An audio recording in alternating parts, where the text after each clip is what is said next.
Welcome to తొలి Ekadashi channel. నేను మీ హరికృష్ణ. నమస్తే శ్రీకాంత్. నమస్తే హరికృష్ణ. ఈరోజు మనము ఈ కేరళలోని వయనాడ్ ప్రాంతం గురించి మనం మాట్లాడాలనుకుంటున్నాము. మనకు తెలుసు ఈ జూలై 2024లో 30 తారీఖు సంభవించిన వరదల కారణంగా కొండ చర్యలు విరిగిపడి దాదాపు 400 పైగా చనిపోయారు అనమాట ఈ వయనాడులో. అవునవును, జూలై 30 తారీఖు అది చాలా పెద్ద విధ్వంసం జరిగింది అక్కడ. ఆ కొండ చర్యలు అనేది మొత్తం ఊర్లు మొత్తం ఇట్లా అయిపోయినాయి.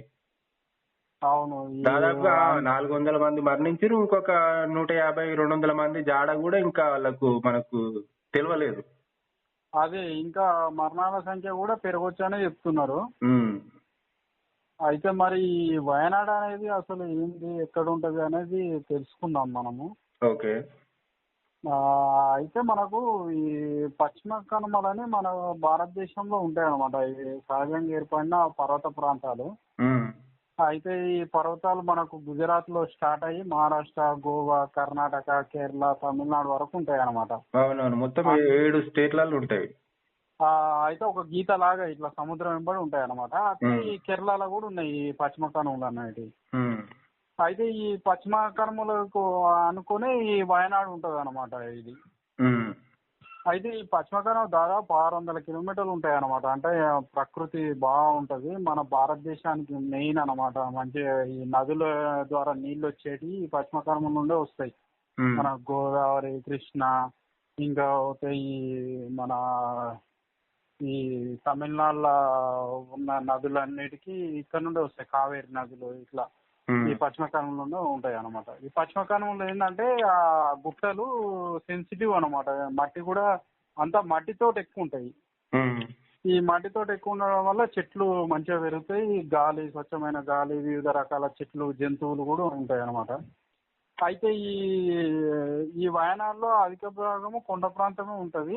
అందులో లోయలు ఉంటాయి. ఈ లోయలనే గ్రామాలు ఉంటాయి అన్నమాట. అయితే ఇక్కడ ఒకే రోజు జూలై 30వ తేదీన అధిక వర్షపాతం, అంటే దాదాపు 300 సెంటీమీటర్ నుండి 400 సెంటీమీటర్ల వర్షపాతం పడ్డది అనమాట. దాదాపు 500 సెంటీమీటర్లు పడ్డది. అవును, ఈ పెద్ద పెద్ద కొండలు కూడా కొట్టుకుపోయి ఊళ్ళనే ముంచేసినాయి అనమాట ఈ వరదలు. ఈ కొండలు కొట్టుకుపోవడానికి కారణం నేను ఈ పశ్చిమ కనుమల అదే కొండలు అన్నాం కదా, ఈ సున్నితమైన కొండ మట్టి ఎక్కువ ఉండటంతో అవి స్మూత్గా ఉంటాయి అన్నమాట. వీళ్ళు ఇల్లు కట్టుకోవడం కూడా కొండల లోయలనే కట్టుకోరు అనమాట అప్పుడు వాళ్ళు.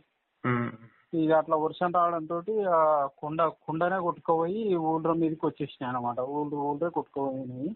దాంతో ఇంత ప్రాణ నష్టం జరిగింది అనమాట. అయితే ఈ వయనాడ్ జిల్లా అనేది ఇక్కడ మన ఈ భారతదేశంలో కేరళ రాష్ట్రంలోని ఒక జిల్లా అన్నమాట ఈ వయనాడ్ అనేది. 1980 నవంబర్ 1న ఈ కేరళ రాష్ట్ర ప్రభుత్వం ఈ 12వ జిల్లాగా ఈ వయనాడ్ జిల్లాను డిక్లేర్ చేసిరు. తర్వాత ఇక్కడ కోజికోడ్ జిల్లా, కన్నూర్ జిల్లా నుండి కొంత భూభాగం విభజించడం ద్వారా ఈ జిల్లా ఏర్పడింది అనమాట. అవునవును, ఈ జిల్లాలో 3.79% నగరీకరణ చేయబడింది. అప్పట్లో ఈ జిల్లాలో కల్పెట్ట పురపాలకం సంఘం ఒకటి మాత్రం అయితే ఉంది ఇక్కడ. అయితే ఇక్కడ ఈ జిల్లా ప్రధాన కార్యాలయం ఏంటంటే ఇక్కడ కల్పెట్ట పురపాలక సంఘమే పట్టణం అనమాట ఇక్కడ. ఇంకోటి కేరళ రాష్ట్రంలో అతి తక్కువ జనాభా కలిగిన జిల్లా ఇది కూడా అక్కడ కేరళలో ఇతర జిల్లాలతో పోలిస్తే.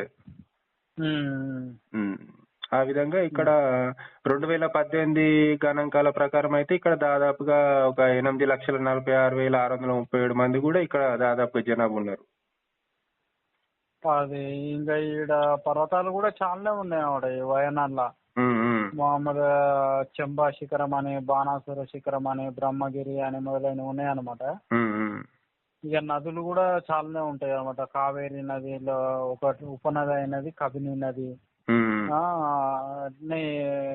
ఈ అట్లాగే 3 ఉపనదులు ఉంటాయి. మళ్ళా పనమరం, మనంతవాడి, కాళీ నది. అయితే ఈ వాతావరణం కూడా చాలా అనుకూలంగా ఉంటది అన్నమాట. ఇది చాలా అందంగా ఉంటది వయనాడ్ అనేది. మంచి టూరిజం ప్లేస్ కూడా ఇది.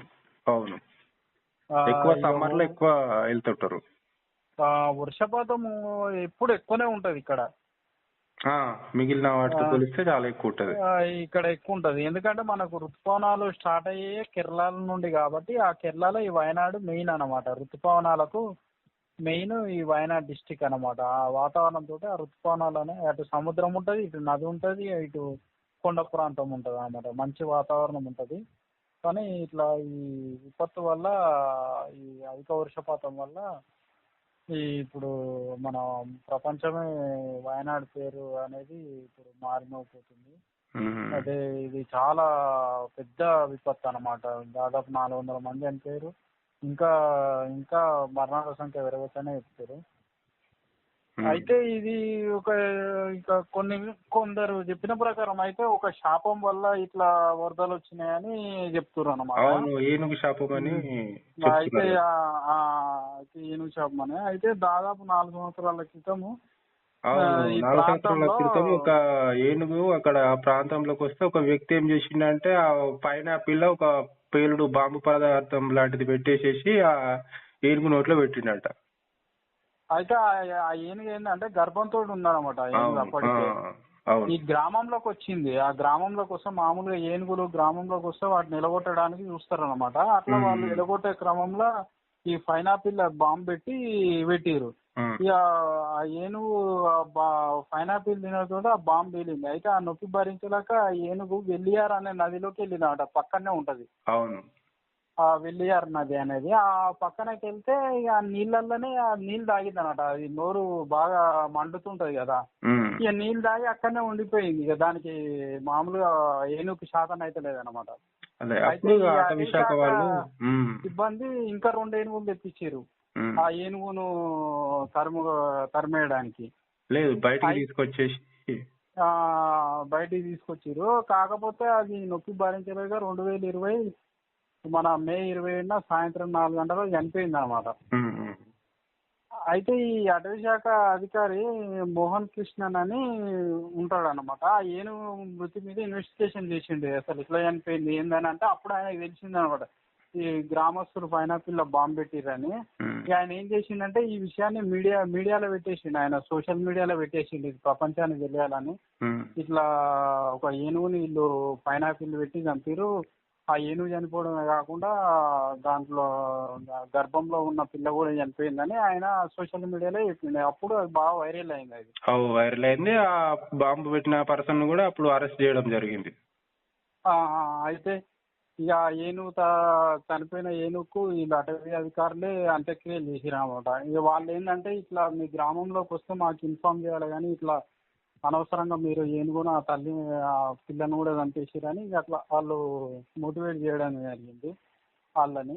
ఇక అట్లా ఇక ఆ శాపంతో కూడా ఈ గ్రామం మీద ఆ గ్రామానికి శాపం తల్లికి కూడా ఈ అకాల వరదలు వచ్చి ఇంత ప్రాణ నష్టం జరిగిందని చెప్పుకుంటున్నారు అనమాట ఇప్పుడు.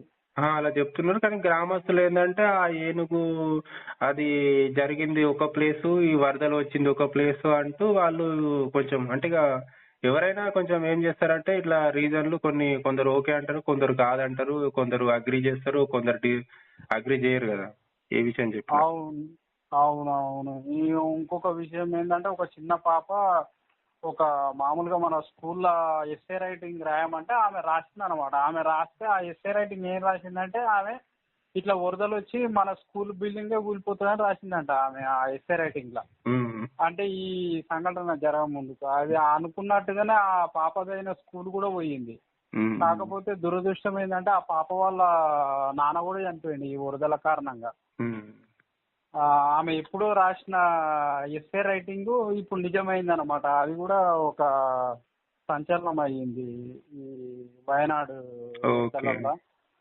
అయితే ఫస్ట్ ఏంటంటే ఈ ప్రాంతం ఏంటంటే మాయాక్షేత్రంగా పిలిచేదారు అనమాట. మాయాక్షేత్రంగా పిలిచేవాళ్ళు. తర్వాత ఏంటంటే మాయాక్షేత్రం నుంచి మాయనాడు అని పిలిచిరు. తర్వాత మాయనాడు నుంచి తర్వాత వాయనాడు అయింది అనమాట. ఆ విధంగా ఈ పేరు అనేది రావడం జరిగింది. అలాగే ఇక్కడ ఏంటంటే ఇక్కడ వయల్ అంటే ఇక్కడ వరి పొలాలు అనమాట. నాడు అంటే భూమి అంటే ఇక్కడ మొత్తం వరి పొలాల భూమి అనే ఒక అర్థం అనేది వస్తుంది అనమాట ఈ వయనాడు అనే దానికి. మీనింగ్. అదే అదే ఇప్పుడు ఇక్కడ ఈ ఇంకేంటంటే వయనాడుకి ఇక్కడ ఈ ప్రాంతంలో ఎక్కువ గిరిజన ప్రజలే చాలా ఎక్కువ ఉంటారంట. బాగా వలస వచ్చిన వాళ్ళు చాలా మంది ఇక్కడ ఎక్కువ వీళ్ళే ఎక్కువ ఉంటారన్నమాట ఈ ప్రదేశంలో. అదే ఇది అయితే దీనికైతే రాహుల్ గాంధీ అయితే ఇప్పుడు ఎంపీ ఉన్నాడు అనమాట ఈ వయనాడుకి. అవును అవును. సో ఇదైతే మరి 2024లో అయితే ఇది అత్యంత పెద్దదన్నమాట ఈ ప్రమాదము, అదే మన విపత్తు, ఈ వరదల కారణంగా. దీన్ని ఇప్పుడు వాళ్ళ కేరళ గవర్నమెంట్ ఇది దీన్ని జాతీయ విపత్తులాగా ప్రకటించాలని కూడా వాళ్ళు ఏదో డెసిషన్ తీసుకుంటున్నారు అన్నట్టు తెలిసింది. అదే అదే సో సో ఇది ఫ్రెండ్స్, మనము వయనాడు గురించి మనము తొలి ఏకాదశి ఛానల్లో చెప్పాలనుకున్నది. Thanks for watching. Please share, subscribe Toli Ekadashi channel. Thank you. Thank you so much.